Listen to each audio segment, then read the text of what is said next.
¿Qué tal, hermanos? Buenas tardes. Señor les bendiga a todos ustedes. Estamos alegres porque hoy es un día especial, estamos celebrando las mamás. Espero nuevamente que se puedan sentir muy regaloneadas hoy día. Pero además estamos alegres porque es el día del Señor. Es el día en el que nos reunimos a alabarle, a glorificarle. Es el día en el que venimos a escuchar su voz y poder ser enseñados e instruidos por Él. Y como ya lo habíamos anunciado anteriormente, hoy día vamos a iniciar una nueva serie de mensajes que van a estar basados en una de las secciones más prácticas que hay en la Biblia. El libro de Santiago o la carta de Santiago es conocida por los comentaristas bíblicos como los proverbios del Nuevo Testamento. Una epístola que está ricamente provista de consejos y aplicaciones prácticas respecto de nuestra fe, de cómo nuestra fe debe traducirse en acciones, de cómo nuestro conocimiento acerca de Jesús nos transforma para vivir más como Jesús. Y ese es el desafío que nosotros queremos plantearles a ustedes a través de esta serie, que a través de la óptica del apóstol Santiago, nosotros conozcamos más acerca de Jesús, de quién es Jesús, pero no solo para que usted conozca más a Jesús, sino también para que usted pueda ser más como Él. Para que su carácter, para que su vida, para que su mente, para que su corazón sea más moldeado a la imagen de Cristo Jesús. Eso es lo que de alguna forma Santiago quiso ilustrar, ¿cierto?, a los creyentes de todo el mundo a los que les llegó esta carta. Él quería mostrarles quién es Jesús y cómo nosotros tenemos el desafío de vivir para ser más parecidos a Él. Y esto es muy interesante porque si hay alguien que conocía de una forma bastante más profunda a Jesús, era Santiago. Y la razón es muy sencilla. Santiago era hermano de Jesús. Era su hermano menor. Era su hermanito. Y si usted quiere realmente conocer a una persona, usted tiene que ir hasta su casa, ¿cierto? Y empezar a preguntarle y a hablar con su familia, ¿no? Porque por fuera uno puede mostrar ciertas características, tratar de minimizar nuestros defectos o nuestros problemas, pero en la casa es donde somos tal cual. Por lo tanto, si hay personas que realmente nos conocen como realmente somos, es nuestra familia.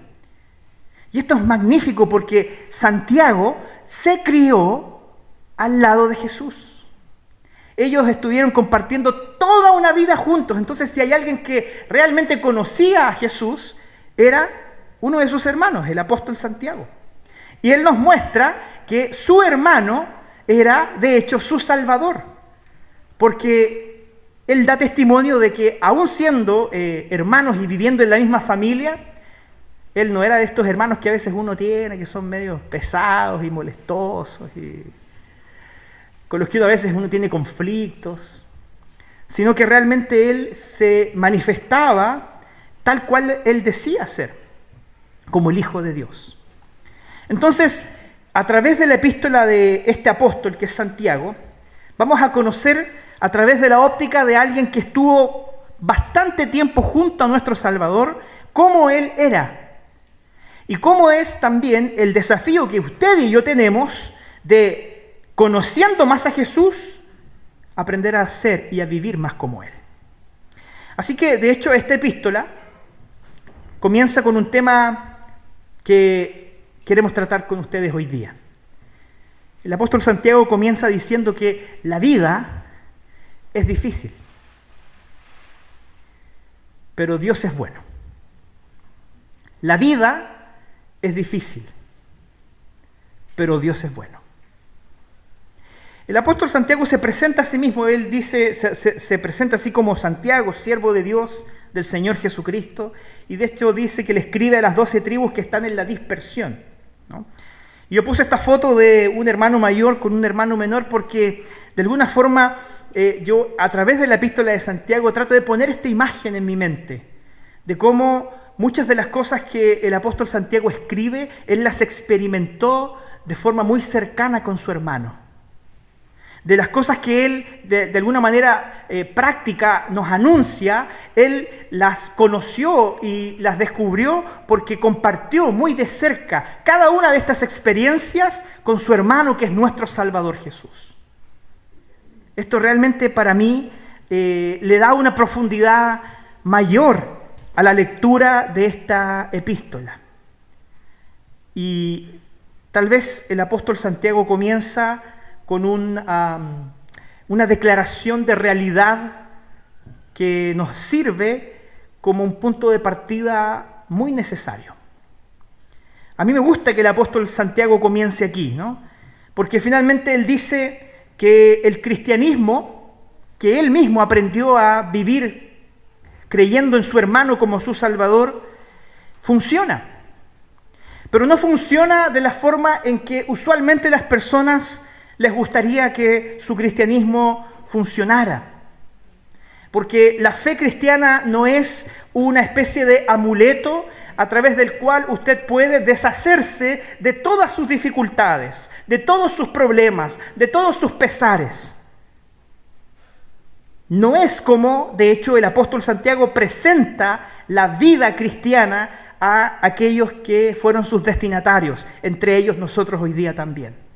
Santiago comienza diciéndoles: yo personalmente he conocido al Salvador, soy hermano del Salvador, Él es mi Señor, y debo decirles que la vida con Él no es fácil. La vida cristiana no es tan sencilla como tal vez nos gustaría que fuera.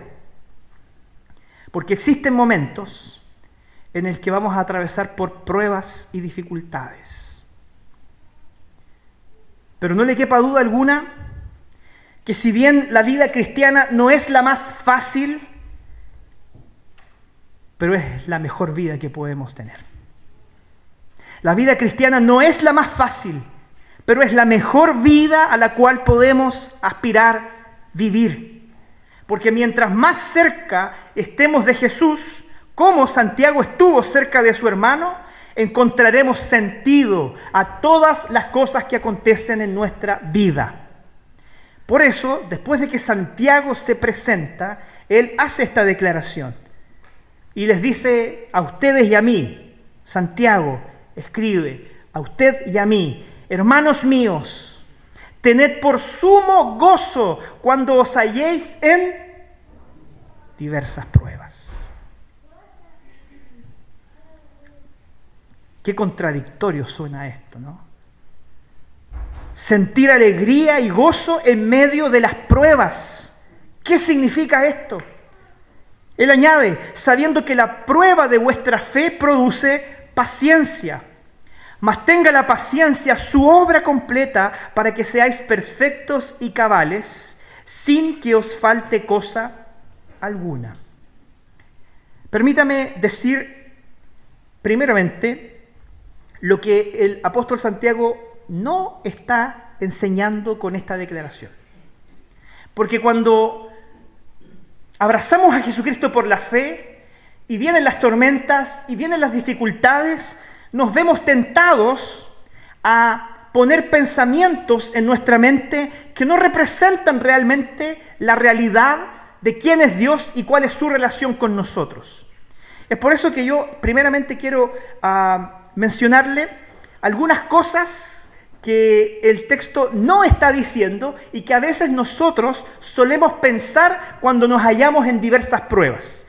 Estas son cosas que yo he escuchado de hermanos, no de esta iglesia, porque esto no pasa en esta iglesia, en otras iglesias, ¿ya? Por favor, para que nadie se sienta aludido. Pero cosas que yo he oído respecto de personas que atraviesan por pruebas o dificultades.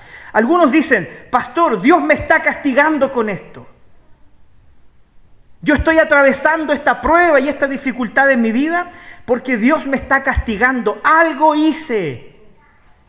Y por lo tanto esto que yo estoy viviendo es de alguna manera el castigo de Dios.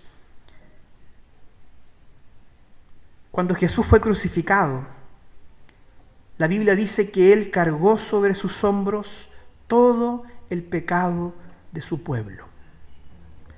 Absolutamente todo el pecado, mío y suyo, Jesucristo lo cargó sobre sus hombros en la cruz. Él padeció y murió y perdonó cada uno de nuestros pecados. Por lo tanto, usted hoy día debe tener la certeza absoluta de que su pecado ya fue castigado. No en usted, sino que en la persona de su Salvador.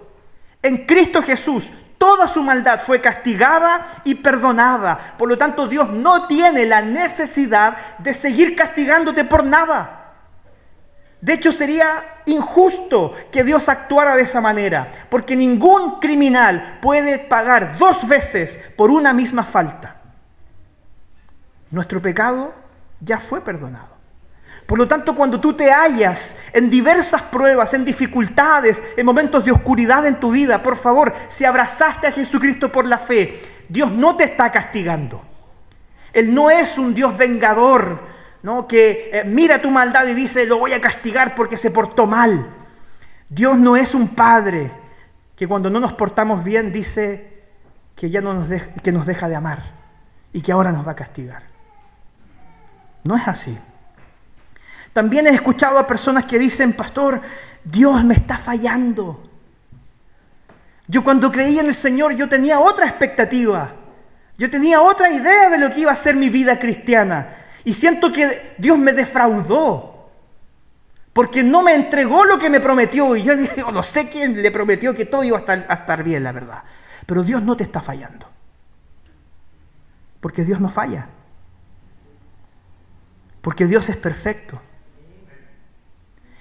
Tal vez esa sensación que sientes en tu corazón, que puede ser muy honesta, es fruto de que Dios tal vez sigue trabajando en tu vida y aún no ha terminado.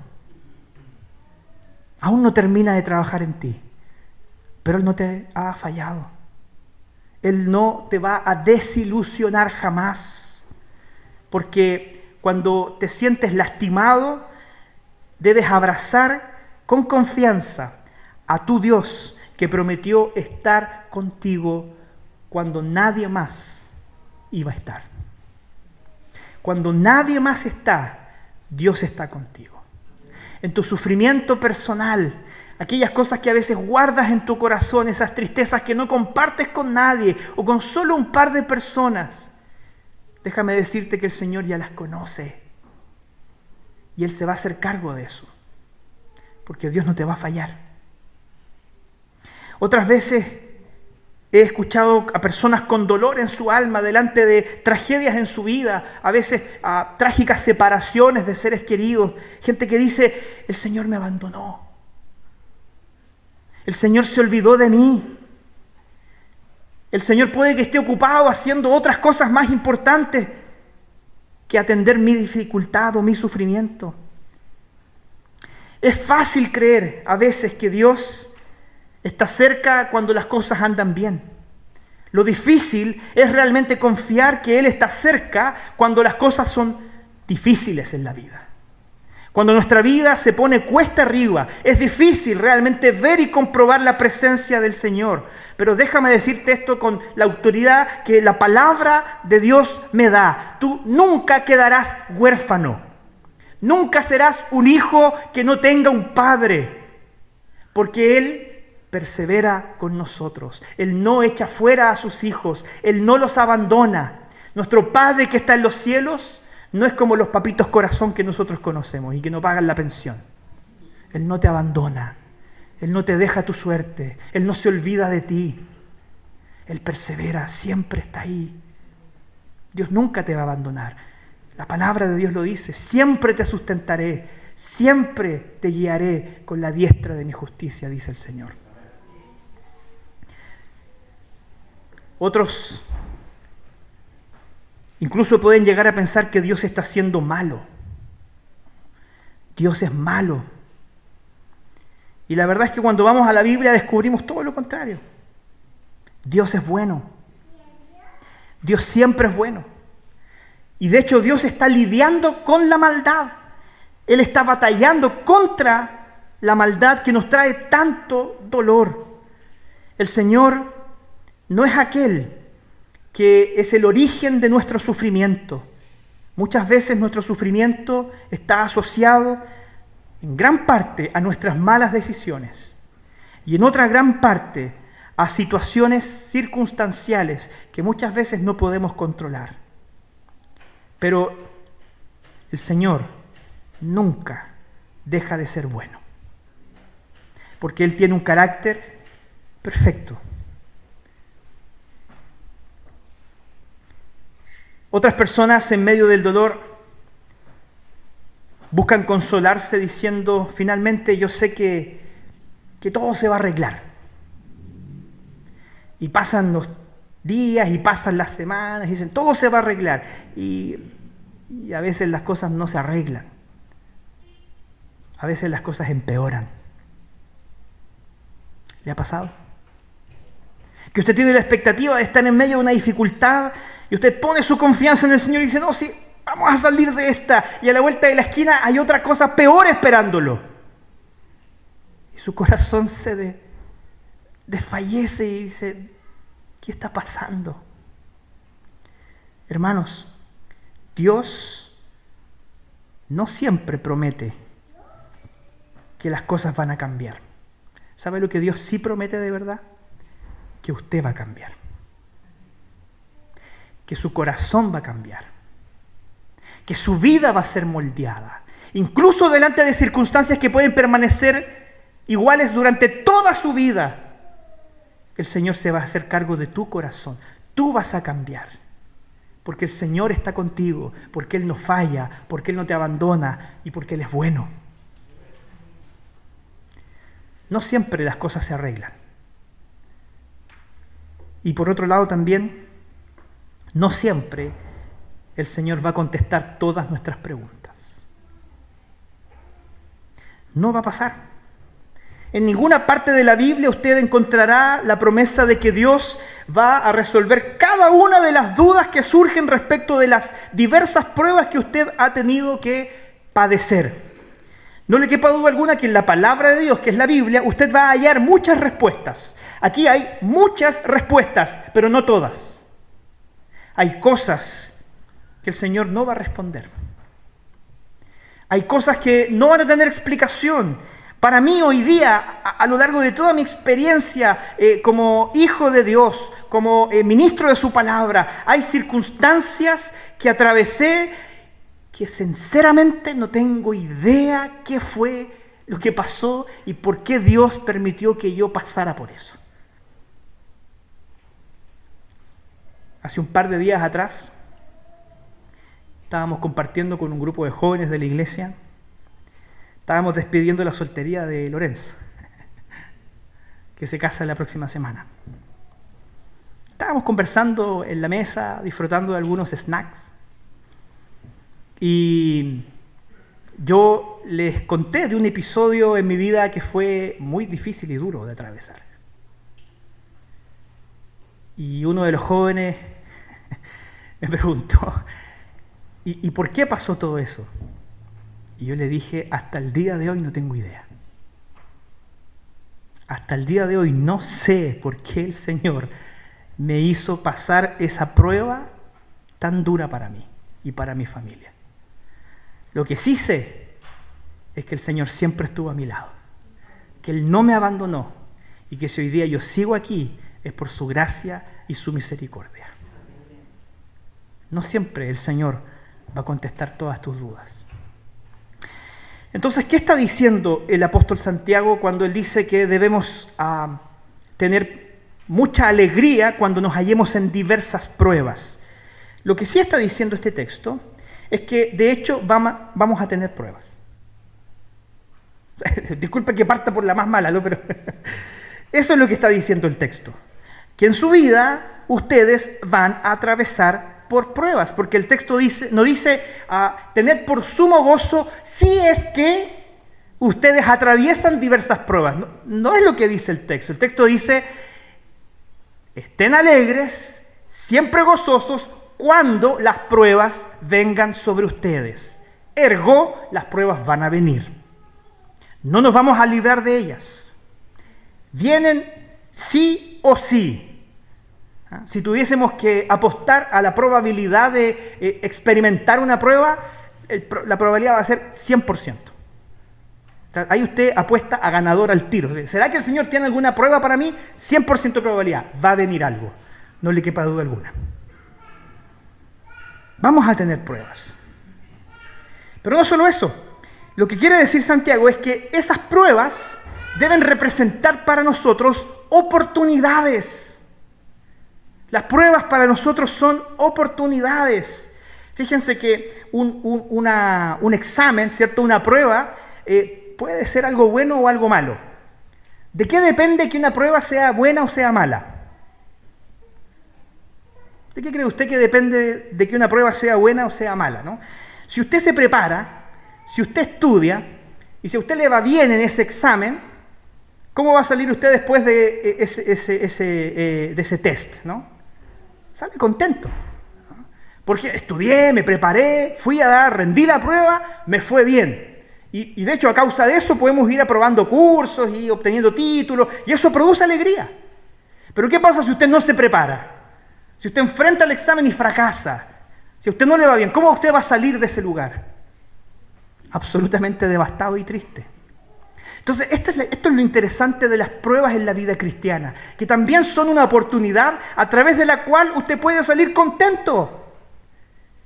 Y esta lógica es muy importante para nosotros. Podemos tener alegría a través de la prueba, porque si aprobamos, nuestro corazón va realmente a confiar más en que tenemos un Dios bondadoso que nos acompaña y que nos permite crecer en la fe a través de los exámenes de la vida cristiana, que son las pruebas. El problema está en que es cuando fallamos, cuando enfrentamos la prueba y no tenemos las herramientas para sobrellevarlo. Por eso los exámenes son oportunidades a través de las cuales podemos ganar mayor alegría en nuestra vida. Porque además existen diversas clases de pruebas. No todas son iguales.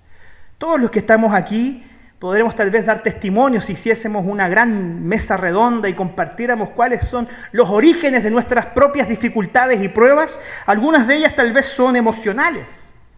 Otros tienen pruebas respecto de su salud física. Otros están tal vez complicados espiritualmente. Otros están atravesando problemas psicológicos, relacionales, matrimoniales. Algunos están con crisis vocacional. Otros están con crisis económica, etc. La prueba puede venir de diversos frentes. Y es más, a veces vienen todas juntas.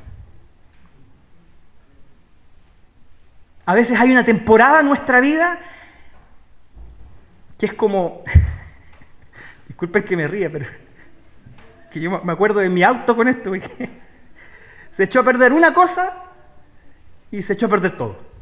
Uno arregla una cosa y después falla otra cosa. Y después uno arregla eso y falla otra cosa, ¿no? El otro día me subí a reparar una gotera con las lluvias que estamos teniendo, ya reparé la gotera, y me subí al entretecho, perfecto, quedó impecable, apareció otra por otro lado. Entonces uno empieza a hacer agua y uno se ve diciendo, pero... Y muchas veces nos sentimos así, a veces somos atacados por diversos frentes. Porque existe, de hecho, temporadas en nuestra vida en las que nos vamos a ver tremendamente frustrados porque las pruebas puede que se presenten todas juntas. Entonces, ¿qué nos dice Santiago respecto de esto? Cuando venga la prueba, ¿qué debemos hacer? Y aquí está lo lindo de este mensaje, que si bien la vida es difícil, el Señor es bueno. Miren lo que dice: tened por sumo gozo cuando se hallen en diversas pruebas. Y yo destaqué este concepto de sumo gozo. ¿Por qué? Porque las pruebas producen en nosotros firmeza y madurez. Las pruebas son el instrumento que Dios tiene para forjar nuestro carácter, para fortalecer no solo nuestra confianza en Él, sino para limar en nosotros aquellas cosas que Él sabe que deben ser transformadas en nuestra vida. Soportamos, perseveramos y somos capaces de capear la tormenta porque el Señor está con nosotros. Y no debemos darnos por vencidos. Si recibimos las pruebas, debemos recibirlas como una oportunidad para crecer, para madurar. Esto significa que a través de ella podemos volvernos personas más piadosas, creyentes más santos, personas que conozcan más a Jesús y se parezcan más a Jesús y vivan más como Jesús. Pero si nos damos por vencidos, si renunciamos realmente al propósito que Dios tiene para nuestra vida, entonces las tormentas serán incrementadas por nuestra propia negligencia.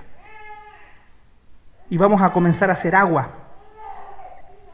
Entonces, cuando dice que debemos tener por sumo gozo cuando nos hallemos en diversas pruebas, está hablando precisamente de aquella alegría que no está sustentada solo en la circunstancialidad.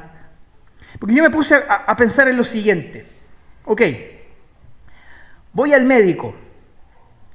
Y cuando voy al médico y le presento mis exámenes, el médico no me dice, estás mejor. El médico me dice, estás más enfermo. ¿Cómo salgo alegre de eso?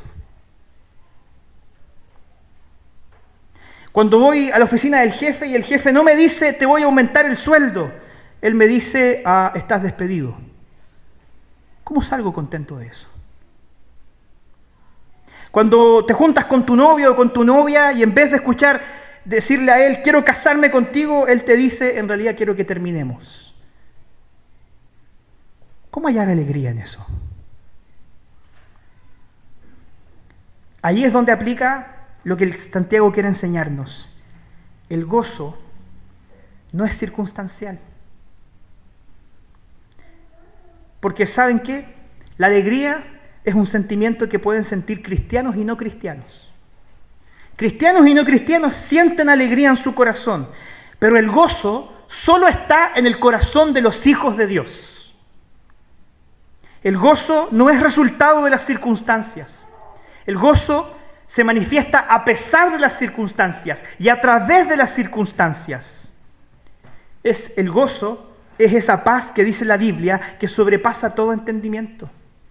Es esa paz que el Señor pone en tu corazón cuando tú sales del médico con esa terrible noticia de que no mejoraste, sino que estás más enfermo, diciendo, mi vida está en las manos del Señor. Es cuando tú sales de tu trabajo y en vez de recibir la noticia de que vas a ganar más dinero, que tienes ahora que buscar otro trabajo, decir, mi sustento está en las manos del Señor. Cuando tú tal vez sales de una relación y te sientes abatido porque tu corazón ha sido roto, tú sales de ahí y dices, mi Salvador es aquel que me ama incondicionalmente. En eso hay alegría, hermanos. Ahí es donde hallamos certeza y seguridad de que Dios no es un hombre para que nos mienta y nos defrauda. Santiago dice, ustedes pueden tener certeza de que el Señor llenará su corazón con verdadero gozo a pesar de las pruebas y las dificultades. Porque ellas vendrán, pero pueden ser utilizadas por nosotros como oportunidades para crecer, para volvernos más firmes, para madurar, para alegrarnos no en las circunstancias, sino que alegrarnos en el Señor, porque el Señor no cambia, porque el Señor permanece fiel para nosotros. La vida es difícil, pero el Señor es bueno. Porque el texto sigue diciendo en los versículos 5 al 8 lo siguiente. Y si alguno de vosotros tiene falta de sabiduría, pídala a Dios, el cual da a todos abundantemente y sin reproche, y le será dada. Pero pida con fe, no dudando nada, porque el que duda es semejante a la onda del mar que se arrastra por el viento y es echada de una parte a otra. No piense pues quien tal haga que recibirá cosa alguna del Señor, porque el hombre de doble ánimo es inconstante en todos sus caminos. Dios siempre es bueno. Y puede que lo que usted esté atravesando hoy día, su circunstancia, no sea buena, pero tenga la certeza de que Dios sí lo es. De repente vemos nosotros que Santiago quiere aquí que nuestra imaginación vuele y nos lleva a la imagen tal vez de una tormenta, como aquella que el Señor experimentó con sus discípulos cuando estaba en el mar de Galilea. Ellos estaban en medio de la tempestad, un cielo oscurecido, tal vez con una visión limitada a causa de la densidad de la lluvia, y además siendo abatidos por olas que no lograban controlar. Ellos, delante de eso, comienzan a temer por su vida. Y teniendo incluso al Señor ahí en la propia barca, van y le despiertan y le dicen: Señor, ¿no tienes tú cuidado de que vamos a morir? ¿Y estás aquí tú durmiendo? El Señor se levantó, reprendió la tempestad y dice que inmediatamente los vientos se calmaron, las aguas se aquietaron, que la visión fue abierta, tal vez alcanzaron a divisar la costa. La Biblia dice que se hizo grande bonanza, ¿no? Como que las cosas se tranquilizaron. Y hay algo en esto que también nosotros debemos aprender, que a veces en nuestra vida las cosas pueden volverse violentas, oscuras. A veces en nuestra vida las cosas pueden volverse muy tormentosas y puede parecer que las olas no nos permiten ver realmente el horizonte ni hacia dónde vamos. Pero sí hay una cosa de la cual tenemos plena certeza y que los discípulos también experimentaron en aquel momento, que Jesús está en la barca. Y mientras Jesús esté en la barca, usted no va a naufragar jamás. Mientras Jesús esté en su barca, usted no va a naufragar jamás. Es por eso que necesitamos de sabiduría. Y el Señor dice, para atravesar la prueba, usted necesita sabiduría. Si usted quiere que la prueba sea una oportunidad para crecer, madurar y para ganar firmeza en la fe, debe usted hacerlo con sabiduría. Y como yo sé que algunos de ustedes son poco sabios, el Señor puso en la Biblia algo muy importante. Si usted se siente falto de sabiduría, solo debe hacer una simple cuestión: pedirla. Nada más difícil que eso. Si usted se siente falto de sabiduría para enfrentar la prueba, pídala. Y la Biblia dice, el Señor se la va a dar. Ni siquiera le va a preguntar, a ver, pero ¿para qué la quieres ocupar? No, Él se la va a dar, sin reproche, abundantemente, libremente. El Señor pondrá sabiduría, pero la sabiduría se forja mediante las pruebas, en una especie como de círculo virtuoso.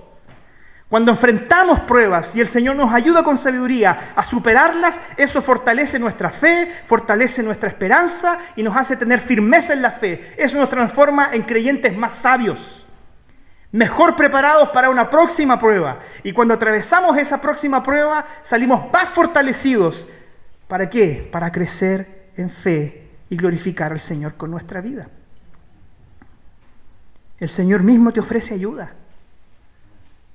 Esto para mí, hermanos, es tan revelador porque cuando nos encontramos en diversas pruebas, empezamos a buscar formas de salir.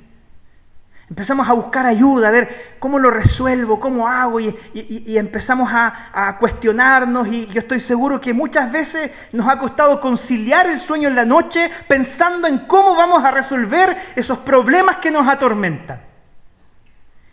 Y el Señor nos dice aquí, oye, pídeme ayuda. Pídeme ayuda. Aquí estoy. No estoy distante, no te he abandonado, no te he fallado, no estoy lejos, no estoy ocupado en otras cosas más importantes. Aquí estoy, pídeme ayuda. Yo puedo proveerte de la sabiduría que necesitas para enfrentar aquellas luchas que hoy día te roban la paz. Y el Señor no solo te ayudará, Él va a poner tu pie sobre la piedra, sobre la roca, sobre Cristo Jesús, y vas a tener victoria, como el Señor la quiere dar. Así que aquel que pide sabiduría debe humildemente apartar su corazón arrogante de la autosuficiencia, ¿no? Y esto es muy significativo para mí porque mucha gente busca ayuda en la autoayuda. Como, ayúdate, que yo te ayudaré, dice algunos por ahí, ¿no? Perdón si alguien alguna vez lo ha dicho. Hermano, eso no está en la Biblia. Entonces, ayúdate que yo te ayudaré. Yo no sé quién, el que inventó esa frase, no sé, hay que pillar quién encontró esa frase porque logró engañar a todo el mundo, de verdad. No, la ayuda no comienza por mí mismo. Porque de hecho cuando yo me quiero ayudar, la termino embarrando más. Y el Señor dice, pídeme ayuda, aquí estoy. Ven a mí, pide de mi sabiduría. Y la sabiduría del Señor está para nosotros disponible en su palabra. ¿Sí? No hay más secretos que eso. Es sé fiel a las palabras del Señor, a sus preceptos y mandamientos. Aquí está para ti disponible toda la sabiduría que necesitas para tomar buenas decisiones en tu vida y sortear las diversas pruebas que te están esperando. Pero hay algo que el Señor quiere hacer un énfasis aquí, un hincapié. Él dice, no solo hay que pedir la sabiduría, sino que también hay que hacerlo con fe. Y esto me pareció curioso, ¿no? Porque el Señor no solo nos invita a que en medio de las dificultades busquemos ayuda en Él, para que nos ayude a sortear las pruebas mediante la sabiduría que Él quiere darnos abundantemente. Él dice en el verso 6, pero si lo va a hacer, hágalo bien. Disculpen que lo parafraseé, pero eso está diciendo. Si usted va a pedir ayuda, hágalo bien. Porque ¿sabe cuál es el problema? Y en esto yo creo entender o tratar de interpretar lo que Santiago quiso decir. El Señor no es una muleta.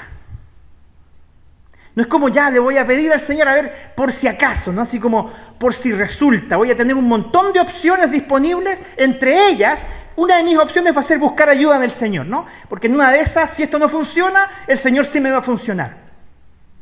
Entonces, necesito, si usted quiere enfrentar su vida teniendo a Dios como una de las alternativas de solución, déjeme decirle que el Señor no va a honrar ese corazón. No va a honrar ese deseo. Por eso dice, si va a pedir, pídalo con fe, no dudando nada. Porque el que duda es inconstante, y aquel que es inconstante no prospera. El Señor no bendice el corazón de una persona inconstante. Es por eso que es importante que nuestro plan A, B, C y D sea siempre confiar en el Señor. Y Él se servirá de diversas formas, a través de personas, a través de oportunidades, a través de palabras, de mensajes, para proveernos de sabiduría práctica para enfrentar la vida. Pero Él es siempre nuestro plan principal. Él no es el plan alternativo. No existe otro camino. Entonces usted hoy día, y con esto ya quiero acercarme al fin. Ok, pastor, muy bonito, ¿no? Sí. Estoy pasando un tiempo difícil, hay que confiar en el Señor, no desesperarse, pedir sabiduría. Entonces yo quiero mencionarle cuáles son algunas fuentes a través de la cual usted puede adquirir sabiduría para enfrentar la prueba. Y ya le mencioné yo la primera, ¿no? Que es la palabra del Señor. Pero también hay otra que es muy importante, la oración. La sabiduría no solo la encontramos en la palabra y los preceptos del Señor, ciertamente es la fuente primaria, principal y más abundante de sabiduría divina. Sin embargo, también la oración es un medio importante, porque cuando el Señor dice que necesitemos sabiduría, tenemos que pedirla. ¿Y usted qué hace cuando quiere pedirle algo al Señor? Ora. Cuando usted quiere pedirle algo al Señor, va y ora. Y como tenemos un gran papá en los cielos, Él nos escucha. Él toma nuestra carga, la pone sobre sus hombros y nos derrama de su bendición y de su ayuda desde los cielos. La oración nos ayuda también a sintonizar nuestro corazón a la voluntad de Dios. Alguna vez enseñamos más en profundidad sobre esto, pero Por ahí algunos creen que pueden ocupar la oración como para manipular a Dios, ¿no? Como hay una circunstancia adversa en mi vida, entonces yo voy a orar para torcerle la mano al Señor a fin de que aquello que me está pasando cambie, porque yo oré y entonces cambié mi situación. Y la verdad es que no funciona así. El Señor tiene un plan previsto desde antes de la fundación del mundo. La oración no cambia la voluntad de Dios. La oración cambia nuestro corazón, para que nuestro corazón se contente y se conforme al plan que Dios tiene para ti. Y hay cosas hermosas que Dios tiene preparadas para ti, que puedes encontrarlas a través de la oración. No creas que puedes cambiar a Dios y su voluntad con tus caprichos. Es Dios quien mediante la oración quiere moldear tu corazón para que confíes y creas en Él. Que Él es bueno y que lo que Él tiene preparado para ti es lo mejor que te puede pasar en la vida. La Escritura, la oración, por supuesto, el Espíritu Santo. Podemos crecer en sabiduría por medio del Espíritu Santo. Y de hecho, cuando Pablo le escribe a los Corintios, él llama al Espíritu Santo como el Espíritu de sabiduría. Entonces, podemos nosotros orar al Señor para que sea el Santo Espíritu aquel que opere en nosotros. Es de alguna forma decirle, Señor, no me permitas a mí, con mis debilidades y caprichos, tomar decisiones en mi vida. Que tu Santo Espíritu que vive, mora y reina en mi corazón, sea aquel que me ilumine el andar cada día. Sea más consciente de la presencia del Espíritu Santo. ¿Sabe por qué? Porque es la persona de la Trinidad que vive en su corazón. El Espíritu Santo vive en tu corazón y te acompaña cada día. No ignores su voz. Atiende a su voz y encontrarás sabiduría. Por supuesto, no desprecie la sabiduría de los maestros. El Señor le ha dado dones a hermanos nuestros para que puedan enseñarnos. De hecho, la Biblia dice que hay hermanos que tienen el don de la sabiduría, que son personas experimentadas a las que podemos pedir consejos en diversas áreas. Sabe que la prueba puede venir de diversas direcciones. Hay hermanos que tienen experiencia y buena voluntad para guiarlo a usted en alguna de esas áreas. Por lo tanto, es no solo recomendable, sino que hasta una señal de verdadera humildad el reconocer que no podemos solos y que estamos en la comunidad de fe para recibir ayuda también a través de aquellos hermanos que pueden prestarnos de su sabiduría para tomar decisiones. Aquellos que el Señor les dio este don de sabiduría, de exhortación, ¿no? Para ayudarnos, para animarnos en el camino. Ciertamente son personas en las que podemos confiar mientras ellos se mantengan fieles al Señor. La experiencia, no desprecie las canas. Algunos las tienen más que otros, ¿no? Sin ánimo de ofender a nadie, pero esto para mí es importante, ¿no? Pasa que hay personas que se las tapan, pero las tienen. ¿Por qué te reíste por eso? Hay personas que las tienen, pero se las tapan. Pero tienen esas canas porque el Señor les ha dado experiencia en la vida. Y muchas veces, cuando vemos la Biblia, cada vez que personas buscaron consejo en la gente joven, no les fue bien. Pero cuando buscaron consejo en aquellas personas más adultas, hallaron realmente sabiduría. Y esto es algo que yo, de alguna forma, a veces he tratado de hablar con los adolescentes, con los jóvenes, porque usualmente los adolescentes y jóvenes buscan mucho consejo entre sus pares, ¿no? Entonces yo me imagino como un montón de ciegos buscando la salida, ¿no? Como, ¿para dónde vamos? Y no, o sea, yo sé que el orgullo juvenil, ¿cierto? Así, no, así que los viejos son antiguados, entonces entre los jóvenes nosotros arreglamos el mundo. Todos pasamos por de alguna forma esa experiencia, pero ¿sabes qué? Llega un momento en que uno se da cuenta en que tu papá y tu mamá tenían razón. Ahora, yo tengo 2 hijas ahora, El Señor tenga misericordia de mí, ¿no? Pero yo me he visto en circunstancias de crianza con mis hijas siendo como una copia de mi papá cuando yo era niño, diciendo las mismas cosas que yo escuché de mi papá.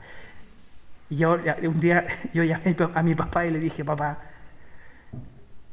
perdóname por todas esas veces que no te escuché.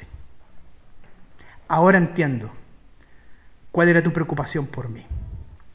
Y de hecho hay algo que yo muchas veces lo he dicho: le agradezco a mi padre por sobre todas las cosas, porque nadie es perfecto, pero si hay algo que yo le agradezco a mi padre es que él nunca dejó de perseverar conmigo para que yo amara al Señor por sobre todas las cosas.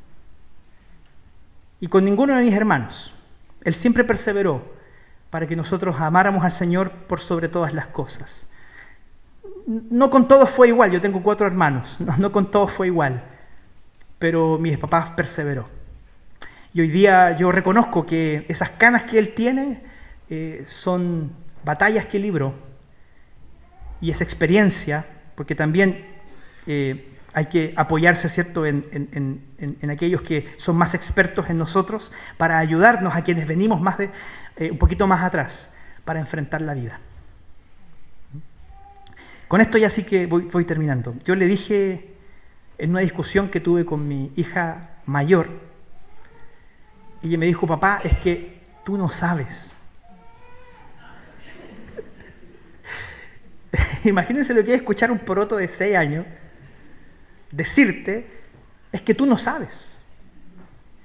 Y le dije: hija, sí, efectivamente hay muchas cosas que no sé, pero en esto sí te puedo dar plena certeza de que sí sé lo que va a pasar. Y tú tienes que aprender a escuchar a tus papás, no solo porque somos tus papás, sino porque hemos vivido más que tú. Y muchas veces te vamos a advertir de cosas, no porque seamos pesados y malos, sino porque ya vivimos lo que tú vas a vivir. Por supuesto, no me escucho. Ustedes saben cómo funciona la cosa. Pero no hay que dejar de perseverar en eso, ¿no? De buscar aquella sabiduría que proviene del Señor. Yo quiero dejarles por último con esta sola pregunta para que durante la semana pensemos y practiquemos. ¿Está usted en medio de alguna tormenta? ¿Alguna prueba? Si es así, ¿qué clase de sabiduría necesita para que usted deje de ser inestable, ¿no?, de doble ánimo, confundido, indeciso, ansioso, agotado? ¿Qué necesita usted para ponerse firme? Pídalo al Señor. Busque ayuda. Busque en alguna de las fuentes que hoy día hemos trabajado. Pida ayuda al Señor. Pida ayuda a otras personas para que no sea de doble ánimo, para que no sea como un botecito ahí llevado por la corriente, para que pueda ganar firmeza, madurez en la fe. ¿Sabe por qué? Porque usted en eso va a encontrar que hay alegría. Si el enemigo hoy día, por causa de la circunstancia que usted está atravesando, le robó la paz y la alegría, solo el Señor es capaz de devolvérsela. Búsquelo a Él. ¿Qué les parece si oramos? Amado Dios, Tú eres un Padre amoroso y bueno con nosotros cada día. Y estamos contentos de iniciar esta nueva serie. Estamos contentos, Señor, de conocer más a Jesús a través de la óptica de un apóstol tan cercano como lo fue Santiago, Señor, que compartió décadas de su vida junto a nuestro Salvador. Queremos aprovechar cada palabra, cada gota de sabiduría que tú derramaste sobre esta epístola. Queremos exprimirla para beneficiarnos, Señor, de ella, a fin de que también hoy día cada uno de nosotros no solo pueda conocer más a Jesús, sino que podamos parecernos más a Él también, Señor. Ayúdanos. Tú sabes que solos no podemos, que con nuestras propias fuerzas no alcanzamos, pero por eso, Señor, Tú prometiste estar cada día de nuestra vida junto a nosotros. Bendícenos, Señor, te lo pido, en el nombre de nuestro Salvador Jesús. Amén.